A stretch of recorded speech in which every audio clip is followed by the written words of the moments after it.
સૌ વાલા મિત્રોને મારા જય સિયારામ. હું દુષ્યંત પાઠક શ્રી હનુમાનજી દાદાની અસીમ કૃપાથી એક નવા વિડીયો સાથે આપની સેવામાં ઉપલબ્ધ છું. તો વાલા મિત્રો, આજનો ઉપાય આ વિષયની અંદર તારીખ છે 10મી જુલાઈ 2026 ને વાર છે શુક્રવાર.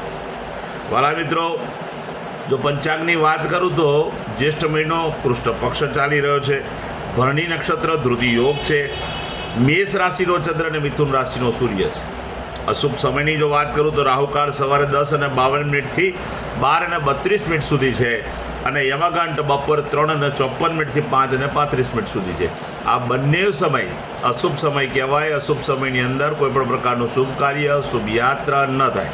શુભ કાર્ય, શુભ યાત્રા કરવા માટે કોઈ સારું ચોકડિયું, કોઈ સારું મુહૂર્ત લેવું જોઈએ, જેમાં ઉત્તમ અભિજીત મુહૂર્તનો સમય બપોરે 12:05 થી 12:59 મધ્ય છે. તો આ સમયની અંદર તમે કોઈ પણ પ્રકારનું શુભ કાર્ય, શુભ યાત્રા કરી શકો. વાત કરીશું આજના ઉપાયની. તો આજના ઉપાયની અંદર વહેલી સવારે સ્નાન કરવા બેસો. સ્નાન કરવા બેસો ત્યારે નાવાના પાણીની અંદર 3 ચમચી હળદર પધરાવી દેજો. પાણીમાં મિક્સ કરજો. તે જ પાણીથી તમે નાહજો. ચોખ્ખું પાણી ઉમેરી શકાય. સાબુ અને શેમ્પૂનો ઉપયોગ પણ કરી શકાય.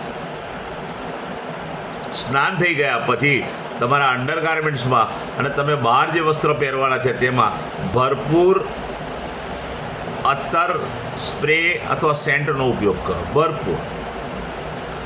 એમાં પણ જો ગુલાબ એટલે કે રોઝનું અત્તર હોય તો વધારે સારું, અને સ્પ્રે ગમે તે હોય ચાલશે, પણ લગાડજો. ત્યાર પછી તમારો આ જે જમણો હાથ છે એ જમણા હાથની અંદર આ જે પર્વત છે એ પર્વત ઉપર દેશી અત્તર લગાડજો. આલ્કોહોલિક નહીં, દેશી અત્તર લગાડી ડાબા હાથના અંગૂઠાથી આ રીતે તમે રબ કરજો. બસ આટલું જ કરવાની જરૂરિયાત છે. સંધ્યાકાળે પશ્ચિમ દિશા તરફનું મુખ રાખજો. શ્રી હનુમાનજી દાદાને કાગભૂષણજી રામાયણજીનો પાઠ અને એક હનુમાન ચાલીસાનો પાઠ દાદાને અર્પણ કરજો. રાત્રે સૂતા પહેલાં પોતાની જ પથારીમાં બેસવાનું. પલાઠી વાળવાની. ઓમ કૃષ્ણાય વાસુદેવાય હરે પરમાત્મને પ્રણત ક્લેશનાશાય ગોવિંદાય નમઃ. આ મંત્ર યથાશક્તિ જપવાનું. આટલું કરી લો એટલે તમારો ઉપાય પૂર્ણ થઈ જાય છે.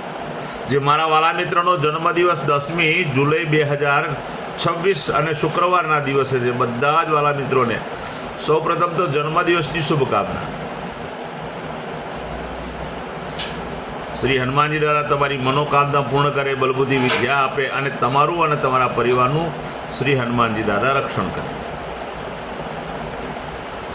વાલા મિત્રો, ઉપાયના ભાગરૂપે મેં કહ્યું તે પ્રમાણે સ્નાન, મેં કહ્યું તે પ્રમાણે અત્તર, સેન્ટ અથવા સ્પ્રેનો ઉપયોગ કરવાનો. આટલું કર્યા પછી ગૌશાળાએ જજો. ગાયોની પરિક્રમા કરજો. ગાયોની સેવા કરજો. ગાયોને લીલું ઘાસનું દાન આપજો. સાથે સાથે તમારે ત્યાં જે ભોજન બન્યું હોય તે ભોજન ગાયોને અર્પણ કરજો. વાલા મિત્રો, આટલું કાર્ય થઈ જાય પછી બિલકુલ સીધું સંધ્યાકાળે નાના નાના બાળકોને, જરૂરિયાતમંદ લોકોને, શ્રમિકોને ને વડીલોને તમે જલેબી આવે છે, જલેબીની મીઠાઈ છે, જલેબીની મીઠાઈ વેચજો. જો જલેબીની વ્યવસ્થા ના હોય તો ચપટી ખાંડ આપશો અથવા કોઈ પણ ગળી વસ્તુ આપશો. ઉત્તમ પરિણામ પ્રાપ્ત થશે. બીજું સાથે એક કામ કરવાનું છે કે કોઈ પણ કુંવારિકાને શ્રૃંગારનો સામાન તમે ભેટમાં આપજો.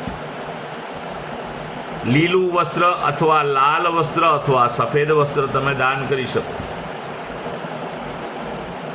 વાલા મિત્રો, જેમની મેરેજ એનિવર્સરી 10મી જુલાઈ 2026 શુક્રવારના દિવસે છે તેવા બધા જ મારા વાલા મિત્રો સવારે સ્નાન કરી વડીલોના ચરણ સ્પર્શ કરી આશીર્વાદ મેળવી લે. ત્યાર પછી ગૌશાળાએ જાય. ગાયોની પરિક્રમા પતિ અને પત્ની બંને કરે. ગાયોની સેવા કરે. સાથે સાથે ગાયોને લીલું ઘાસનું દાન આપે. શક્ય હોય તો પોતાના ઘરે જે ભોજન બન્યું હોય તે ભોજન પણ ગાયોને અર્પણ કરે.